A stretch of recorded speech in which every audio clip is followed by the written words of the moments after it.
and just scrying call 5.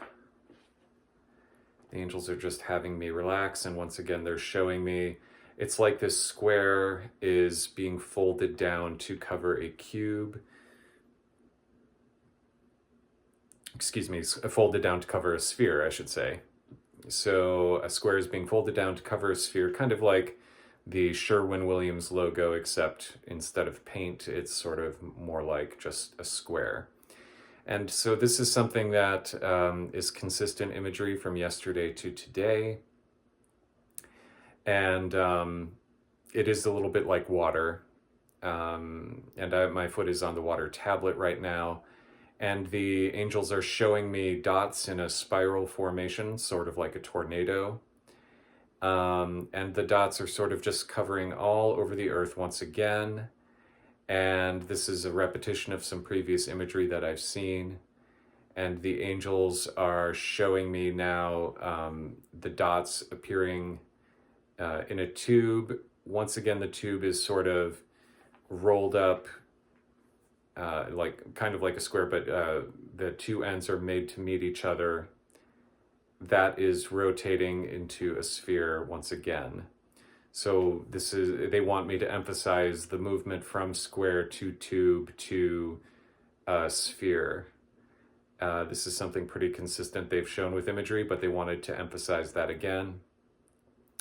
And that combined with the conical imagery of a tornado or a funnel shape, it seems like this is these are pretty consistent images I'm seeing. So the angels are just bidding me to relax. They're sending some energy up through the Book of Silver Leaves and through Amzes Naghezes Hardeh, also known as Liber Loagaeth. And angels are just having me relax this shoulder in particular. It's like they want something to happen here, so I'm going to try my best to oblige them. Okay. So that while that wasn't perfect, they are saying that it's good enough and that they'll just implant something there.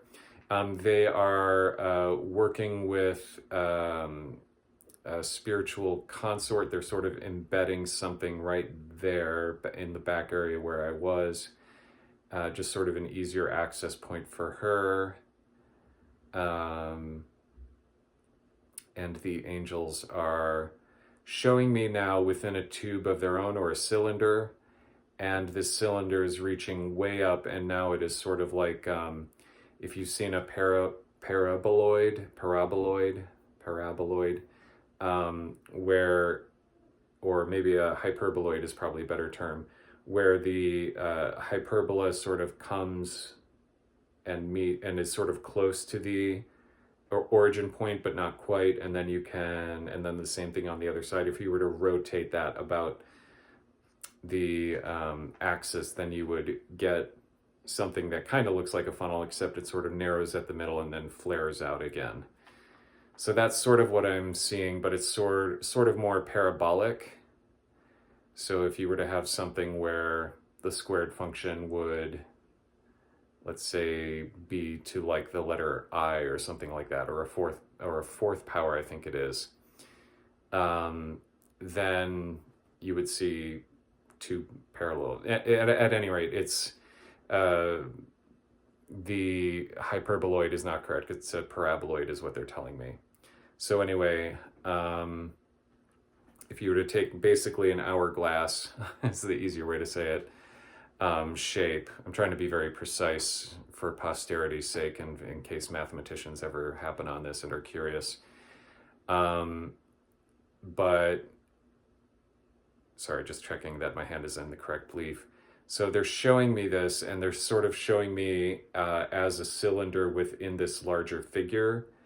And it's like they're saying that I'm fulfilling a certain function here, of being something within which a larger thing can sort of pass through, as it were. So this is of interest. And the angels are just having me just really, they're continuing to say work through pride, continuing to say work through personal issues, continuing to say to stay close to the clear light consciousness as much as possible. And they're sort of showing me vibrating about and not quite getting still enough. So that's kind of their main message here. And they're showing it like a tall glass of water that is perfectly still. They're saying that's the energy to go for. So I'll continue to do that. They're saying the Akshobhya mantra is good. The Guru Rinpoche mantra is good.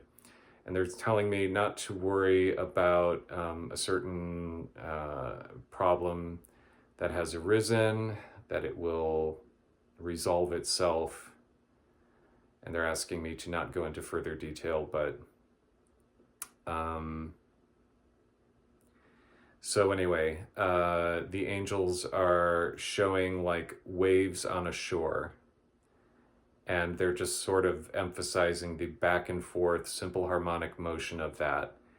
And as a message as regards the angels of medicine and their powers, and the angels of natural substances and their powers, it's about sort of reaching the natural influx and outflow of things along water. And whether that be a simulated, not a simulated water, but a recapitulation of the natural water systems that our blood flow is, or an optimized version of that, or if that is, whether it's like that at the cellular level or whatever. They're saying that's important, and they're saying that when it comes to natural substances, this is sort of the learning how to work with the chemical elements of nature. So this is much more of a chemical feel versus the 4 elements that we saw at the earlier version of this. So this is sort of like secret discovery and medicine. They're sort of saying that this is like we're coming full circle, where we go from angels of the elements to now the angels of natural substances. So that sort of basic alchemy to now more sophisticated chemistry, and then secret discovery then sort of leads to what are the most valuable secrets that we want to know? We want to know medicine. How to heal ourselves, heal each other, rectify the world.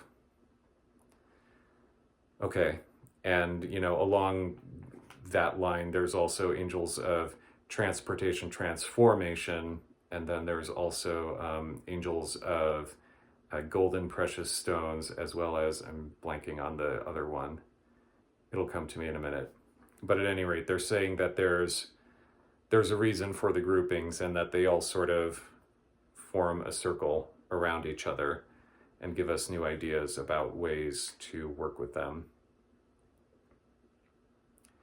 Angels are just bidding me relax. I'm asking if they have anything else that they would wish to share.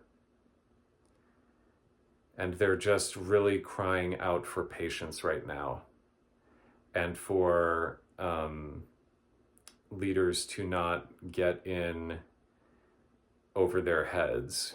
Because right now things are very much in a fluid situation, and the winds are traveling all over the world. They're going to speak a little bit more about that tomorrow. But right now, it's a lot of learning how to calm.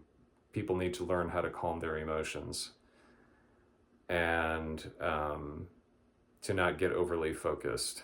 And I'm seeing one leader in particular who is like hyper-focused. But you could say, if you wanted to look at the villains of these stories, that's kind of where we are, is that people are hyper-focused on one particular version of what they think reality ought to be. Okay, I'm asking if there's anything else. They're saying no, so that ends the vision.